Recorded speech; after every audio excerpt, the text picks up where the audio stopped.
नमस्कार, स्वागत है आपका न्यूज फ्लैश में और मैं हूं आपके साथ सलोनी। बढ़ते हैं इस वक्त के बुलेटिन की ओर और पहली खबर नदबई से बताई जा रही है, जहां स्टेशन पर चलती ट्रेन में चढ़ने की कोशिश में एक युवक की दर्दनाक मौत हो गई। नदबई रेलवे स्टेशन परिसर में यार्ड के समीप शनिवार रात ट्रेन की चपेट से एक युवक की मौके पर मौत हो गई। स्टेशन अधीक्षक संजीव मीणा की सूचना पर भरतपुर जीआरपी पुलिस ने मौके पर जांच पड़ताल कर शव को कब्जे में लेते हुए नदबई चिकित्सालय के मुर्दा घर में रखवाया। बाद में रविवार दोपहर परिजनों की मौजूदगी में शव का पोस्टमार्टम कराया। विभागीय सूत्रों की माने तो बिहार बक्सर निवासी अरुण कुमार सिन्हा पुत्र Bakshi Sunil Sinha Lumino Industries Limited company में बिजली इंजीनियर पद पर कार्य कर रहा था, जो कि शनिवार शाम लक्ष्मणगढ़ थाना क्षेत्र के गांव जाबले में ड्यूटी कर भरतपुर आया। वहीं विद्युत लाइन सर्वे को लेकर प्रताप एक्सप्रेस में भरतपुर से बीकानेर जा रहा। इसी दौरान खजुराहो उदयपुर इंडस्ट्री एक्सप्रेस आगे चलते प्रताप एक्सप्रेस का नदबई स्टेशन पर ठहराव किया गया। नदबई स्टेशन पर ठहराव होने के चलते अरुण सिन्हा ट्रेन से नीचे उतर गया। बाद में एक्सप्रेस ट्रेन को रवाना होने पर युवक ने दोबारा ट्रेन में चढ़ने का प्रयास किया, लेकिन असंतुलित होकर ट्रेन के नीचे आने से युवक की मौके पर ही मौत हो गई। स्टेशन अधीक्षक की सूचना पर भरतपुर जीआरपी पुलिस ने मौके पर जांच पड़ताल करते हुए परिजनों को सूचना दी है। बाद में जीआरपी पुलिस ने परिजनों को मौजूदगी में नदबई चिकित्सालय में शव का पोस्टमार्टम करवाया। अगली खबर चित्तौड़गढ़ से बताई जा रही है, जहां एक कांग्रेस नेता का बयान सामने आया है। उन्होंने कहा है कि राजनीतिक दबाव में एफआईआर की मांग की जा रही है और मैं हर जांच को तैयार हूं। राजस्थान सरकार और एसीबी द्वारा मेरे खिलाफ एफआईआर के लिए राज्यपाल से अनुमति मांगी गई है, जिस पर मैं साफ कहना चाहता हूं कि यह केवल एक राजनीतिक चाल है। यह सब सहकारिता मंत्री गौतम दत्त द्वारा किए गए करोड़ों के घोटालों और विभाग की अनियमितताओं से जनता का ध्यान भटकाने के लिए किया जा रहा है। मैं कांग्रेस का सच्चा सिपाही हूं और किसी भी दबाव में नहीं झुकूंगा। मेरे 40 साल के राजनीतिक जीवन में आज तक 1 रुपए की भी भ्रष्टाचार की बात सामने नहीं आई है। सरकार चाहे जितनी भी एफआईआर करवा ले, मैं हर जांच के लिए तैयार हूं। अगर जांच प्रभावित करने की कोशिश की गई तो मैं सबूतों के साथ न्यायालय में अपनी बात रखूंगा। आज का समाचार पत्र भास्कर देखकर मैं चकित रह गया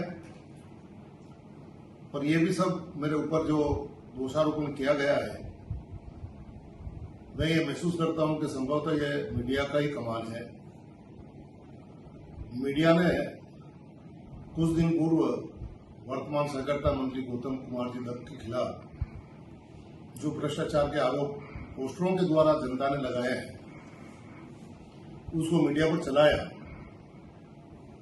उसका जवाब तो वो नहीं दे पाए और मेरे खिलाफ मुकदमा दर्ज करने की अभिशंसा करके माननीय राज्यपाल महोदय को भेजा है।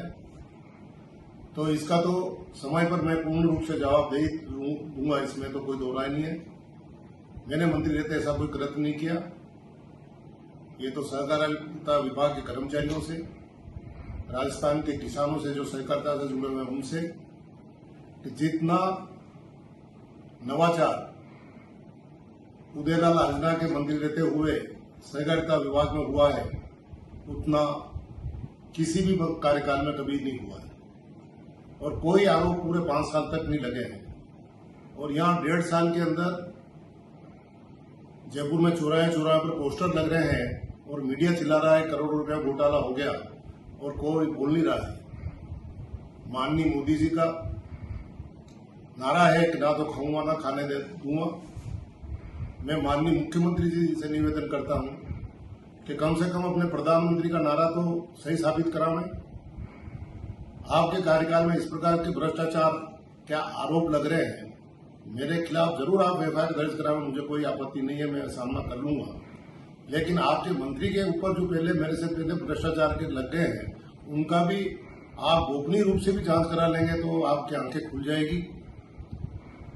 मेरे सामने ये सब बातें आती रही है, लेकिन मैं इसलिए पूर्व में नहीं बोला, क्योंकि शायद बोलूंगा तो के हार के बाद उदयलाल जी आजना अपनी खींच मिटाने के लिए आरोप लगा रहे हैं। जो आरोप लगे हैं वहां सब पूरी राजस्थान की जनता में देख लिया, पर एक आरोप नहीं देखा उन्होंने। कस्टम हायरिंग सेंटर में ट्रैक्टर वितरण किए गए, एक ही कंपनी के ट्रैक्टर और एक ही एजेंसी, और वो एजेंसी किसकी थी?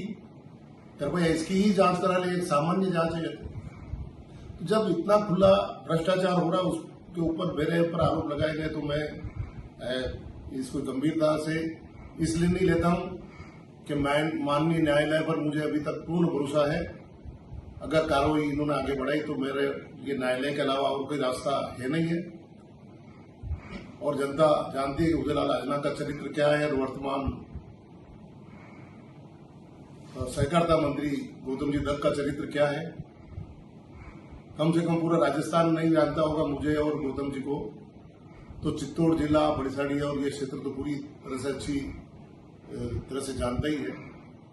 तो इस बात की तो कोई बात नहीं, लेकिन जो भर्ती प्रक्रिया का आरोप लगाया है, इस अखबार के हेडिंग में ही लिखा है भास्कर की कि जीएसएस में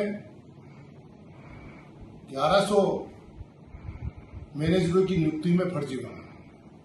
एक भी नियुक्ति का कोई सर्टिफिकेट ला के दे दे और ये नियुक्ति पत्र है तो मैं स्वतः अपना ये स्वीकार करूंगा।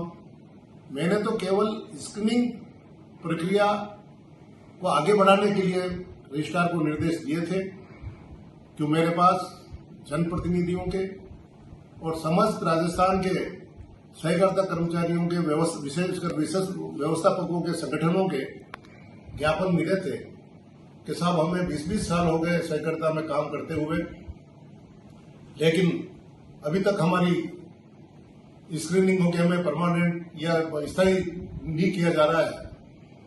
तो मेरा भी दायित्व था कि ऐसे कर्मचारियों को मजबूती दें ताकि सहकारिता मजबूत होगी और डूंगरपुर में लोन वितरण में जैसा भ्रष्टाचार हुआ है वैसा भ्रष्टाचार आगे भविष्य में नहीं होगा। इसलिए मैंने रजिस्ट्रार जिसे वो सब जितने भी ज्ञापन थे दिए हाथ में और इस पे स्क्रीनिंग को काम शुरू करो। तो उन्होंने कहा था कि साहब इसमें हमने कई बार प्रयास किया लेकिन कलेक्टर के यहाँ से रिपोर्ट आती नहीं है, अध्यक्ष कलेक्टर है। तो मेरे को आपके नियमों में हो जैसा आप कर लो, क्योंकि कलेक्टर के पास प्रशासनिक काम इतने ज्यादा रहते हैं कि उनको इस काम के लिए समय नहीं मिलता। इसलिए अगर कलेक्टर को बदल करके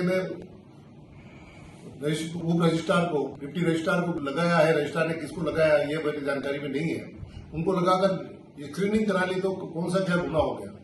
और यूं कलेक्टरों के राज में भी स्क्रीनिंग हुई, उसमें भी झालावाड़ जिले में कितने घोटाला हुआ, उसमें मुझे मंत्री रहते हुए 2-3 अधिकारियों को सस्पेंड करना पड़ा था। तो ये तो सब पत्रावली में छुपा हुआ है, एक बात तो मेरे सामने नहीं है, लेकिन बेबुनियाद आरोप मेरे पर लगाए जा रहे हैं। भ्रष्टाचार तो उस समय हुआ था जब 18-18 करोड़ का कृषि ऋण गैर हाथों में चला गया और मेरे मंत्री बनते ही मैंने रोका था। तो ये सब बातें राजस्थान की जनता भी जानती है और विभाग के कर्मचारी भी जानते हैं। और केवल कर्मचारियों को